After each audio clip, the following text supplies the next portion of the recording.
So what's really fascinating is that Musa alayhi salam is the most frequently spoken about prophet throughout the whole Qur'an, right? Almost in every single juz, his name comes up almost every single time. But amongst all of those mentions of Musa alayhi salam, probably the one that people are most familiar with, and it's probably because of that central dua, how powerful it is, how captivating it is, how succinct it is probably Surah Taha. And then Surah Taha also really beautifully kind of like goes through the chronology of a lot of his story and the experiences.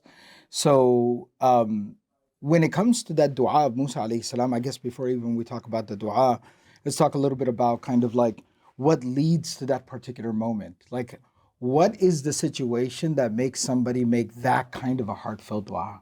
You know, where he has this whole dichotomy of his growing up experience, where obviously who he is, where he comes from, Bani Israel, but then growing up in the house of Pharaoh, their oppressor. And then comes of age and starts to realize the dichotomy that he's experiencing. There's obviously the tragic, accidental kind of like death of the person in the marketplace. And then Musa alayhi salam has to flee for his life. And then Musa alayhi salam, after all these other experiences, he receives revelation, is given a mission, is given prophethood, which is again a beautiful experience. It's like, an enlightenment. But then he's being told, "Idhab ila fir'auna innahu tagha." Go back to the most tyrannical human being on earth. Go back to that same person that was such a conundrum for you. And now you have to preach to him, and that's the moment where he makes a dua. Musa alayhi salam's story is full of this, what one would assume is like a tragic, loneliness.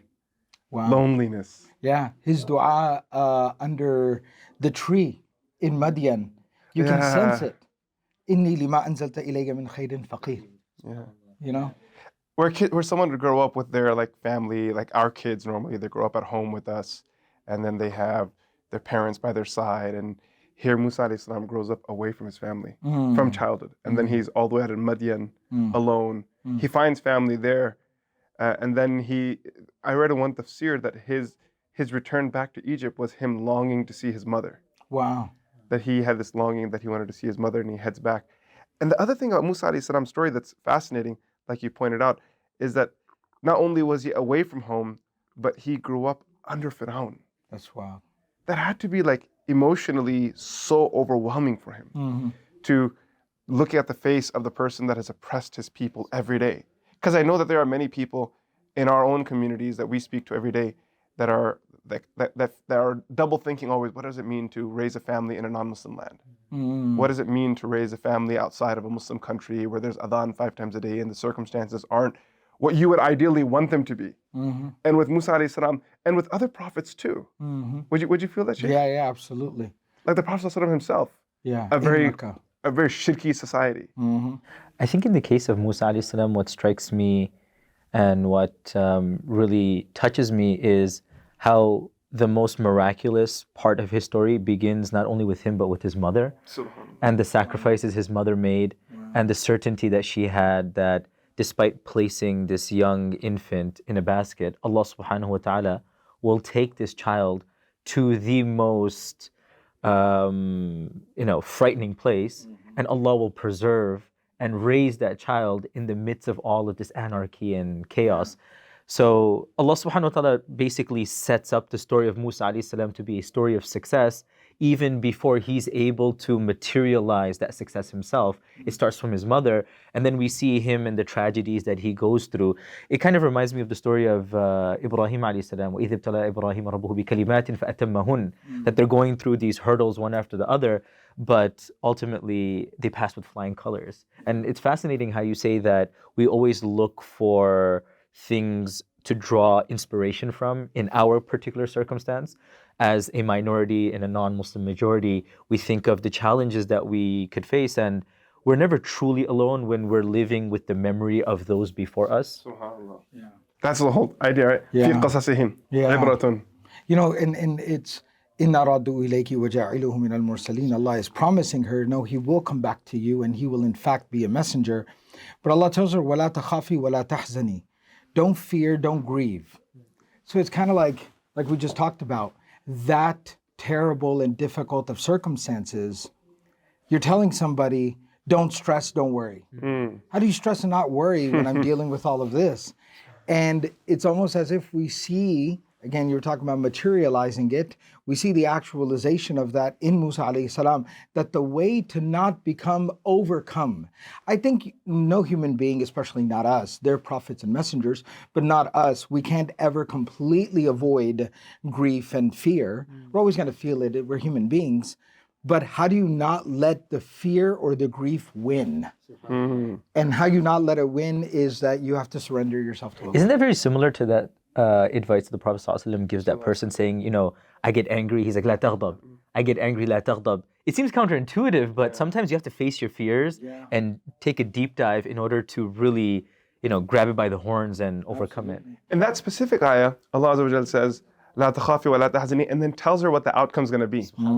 Like there's a plan here. This is not coincidental. وَجَعِلُوهُ مِنَ الْمُرْسَلِينَ. Imagine the pride of a mother knowing that her little munchkin's going to become a great prophet of Allah subhanahu wa ta'ala. That's amazing. Like, mind-blowing. Yeah. So, and maybe we can go back to where Shaykh started off.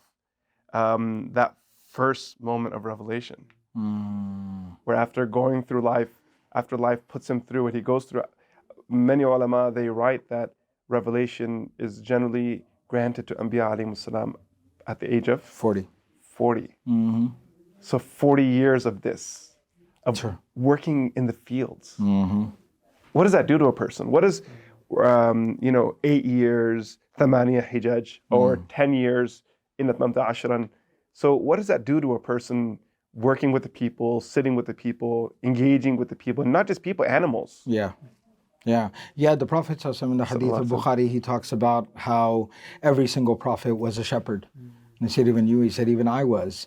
So it's that thing we talk about, getting your hands dirty, rolling up your sleeves, getting your hands dirty, right? I remember a lot of us received similar kinds of advice from our teachers and mentors as well, that, try not to go from the classroom to the pulpit, but try to get your hands dirty a little bit. Wow. So that you're able to relate to the common folk. You're able to understand their challenges. You're able to understand what's going on with them. Yeah, no, I was going to say that it's really interesting because that ties right back into the dua of Rabbi shrah li sadri. Once he's equipped with that eloquence and ability to really communicate with Fir'aun, what's the advice that he gets after that? فَقُولَ لَهُ قَوْلًا لَيِّنًا. Don't abuse that power, that strength that you have. Even your most ardent foe, be willing to rationalize with him, be able to speak with him on terms that will draw him to Allah, not draw him away from Allah subhanahu wa ta'ala. And it goes back to that point you just mentioned right now, that it's that experience that he had working on a grassroots level, understanding what people really need, what's the best way to communicate. And despite being an Nabi, Allah subhanahu wa ta'ala reminds him, قَوْلٍ لَيِّن. Even with the person who's on that level of hatred and animosity, think about those beneath him. And there's a flip side to that, right? Because at the same time, if somebody has just grown up in the halls of power and then he goes back to negotiate with the tyrant, he might be a little too willing to kind of like negotiate power with power and see it from the ruler's perspective. But having been on the ground, it also makes him a little more uncompromising when it comes to what is good for the people. So when Fir'aun's like, come on, let's figure this out, just you and me. We'll figure it out amongst each other. And he's like, no, I'm here for the people. Subhanallah. I know what the people are dealing with. The people don't have bread on their tables. The people don't have shoes on their feet. The people don't have roofs over their head. And I'm not going to sell the people out for you. So it's this perfect balance. It's amazing. One thing that I've seen in Musa alayhi salam's story in the Qur'an while reading it, and it didn't really occur to me at the beginning, but then the more I read the story, and I once had an opportunity of teaching a class. And as I started going a little bit deeper into those ayat and compiling them together, there was one verb that I saw repeating itself again and again. You made reference to it a little while ago. So I wanted to kind of bring that back to the center.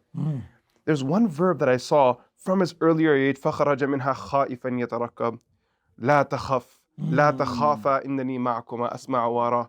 The ayah that you mentioned earlier. Khifa. that khawf just kept coming up again and again and again. That's amazing. And so I started thinking so I was wondering, I was reflecting on this, that because once you see it, you can't unsee it. That why is Allah subhanahu wa ta'ala always describing Musa alayhi salam with this fear? I was always like programmed to think that fear is a bad thing. Yeah. Fear is a sign of weakness. Fear is a sign that a person needs a lot more work to do. Maybe they're not where they need to be. But yet Musa alayhi salam aces all of it. With the fear, and Allah subhanahu wa ta'ala, he kind of, he takes him from innani ma'akuma. Right? And then he makes a dua so that translate that part for those that are with us in this conversation, that I am with you. I'm with you. And then we go back to the Madian part where he makes that فَخْرَجَ مِنْهَا خَائِفًا, he leaves Egypt in a state of fear. He makes dua, رَبِّ نَجِّينِي مِنَ الْقَوْمِ الظَّالِمِينَ, oh Allah, save me from the oppressive people. And Allah subhanahu wa ta'ala always, so he takes the fear, translates it into dua. By the end of the day, نَجَوْتَ مِنَ الْقَوْمِ الظَّالِمِينَ. That's right. By the end of the day, he's being told that his dua is accepted. When we think of fear, we think of weakness, we think of this is not good, this is bad. But the reality is that fear is a part of the human experience. It is. Do either of you guys have any thoughts or reflections on it's fear in Musa alayhi salam's story? It's an interesting motivator if you think about it. If there's no fear, then a human being, I wonder, would probably just be more prone to being very lackadaisical. Lackadaisical. Shaykh, you're making up words. But Shaykh has good English. So I'll tell y'all something really funny, and I'm gonna do the thing that I always do. Back in my day, when we went through driver's ed, in my day, okay, when they'd roll like the cart in and the TV was like the size of this chair, but the screen's like an iPad, but the TV's huge, but the screen's like this big, and there's a VCR hooked up to it, and the driver's ed teacher came and plugged like a little, VHS cassette into the VCR. What they would do on day one, they would show you the most horrific car accidents. Wow. It was just an hour of watching the most crazy car accidents and the wreckage and all that. And he's like, yeah, that person died, and that person died, and that person died. And we were like, what? Is this supposed to motivate me? But fear's a motivator. I know a guy who refuses to let his kids get driving licenses until they... I think I know who this guy is. Until they wash a body. Wash a body for janazah, that's right. Yeah. Yeah.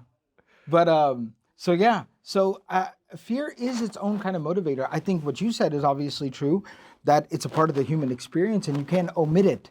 So the Qur'an doesn't talk to us in this kind of like science fiction, fantasy kind of realm where you got like, some kind of superhero who's, impervious to everything, nothing can harm him and affect him, but rather presents this very real life kind of And I think that's why it ties in with the verse that we're speaking about, Rabbi shrah li sadri, the fact that he had that anxiety. Otherwise, he would have felt somewhat confident to just go ahead, but that fear was just, looming over his head, and that's why he goes to Allah subhanahu wa ta'ala and says, Rabbi shrah li sadri, expand my chest so that I don't have that fear and I'm able to communicate with him. Amazing. And it's fascinating because it would appear that before this, he's unable to really have a full control of his ability to communicate.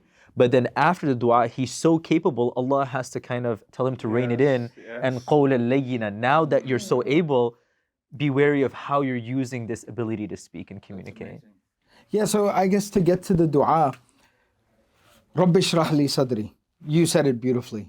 It's almost like, think about just the experience of like fulfilling a task that I have to do. I got a job to do. This is my responsibility. So now let's think about the steps of it. The very first thing is I'm just anxious and nervous and fraught with all kinds of worries and concerns and anxieties and fear. So Rabbi shrah li sadri. Oh Allah, just open up my chest. Yeah, that's powerful. Like, that tightness you feel when you're nervous?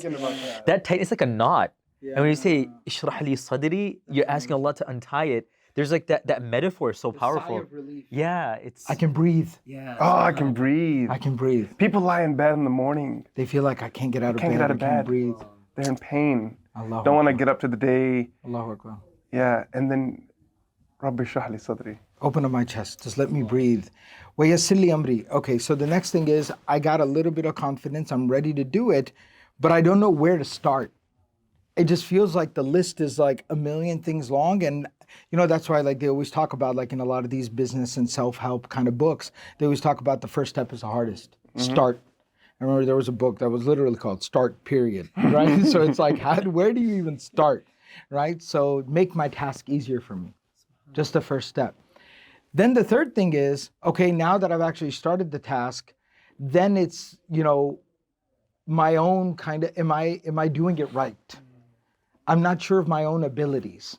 So I had a little bit of confidence. I was willing to say Bismillah. I took the first step, but now I don't know about my own abilities. So wahlul uqdatan min lisani.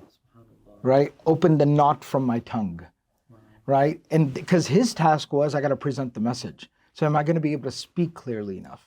And I think that ties into this idea of like how it's not necessary that these verses are specific to a person who has to, speak truth to power. It can apply to our day-to-day experiences where we have that tightness or we have that anxiety. I need to go to work. I have an interview. I have to have a tough conversation. You're giving a beautiful example because kasbul halal faridatun ba'd al-fara'id, right? A lot of people watching, they have families to support. They got mouths to feed. So even like going to work, a job interview. It's just like that tightness, but Allah subhanahu wa ta'ala can... Where do I even start? Okay, fine, I filled out the application. Now I got called in for an interview. Now I was like, I don't even know what to say and how am I going to perform? How am I going to speak? How am I going to present myself? So that third dua is open up the knot from my tongue. And then the fourth step of it is, okay, I did all those three things. Now how does it land? And who does it land with? And that's why he says, "Ifqahu qawli." Let them understand what I'm actually saying. Not let them hear it, let them understand it. Wow. Like that word fiqh, which means like a deep understanding. Let it penetrate all the way. Yeah. And subhanAllah, and then we see the outcome of it. And even in the outcome, I guess, to just kind of wrap up by talking about it, Fir'aun didn't listen. He didn't. He didn't understand.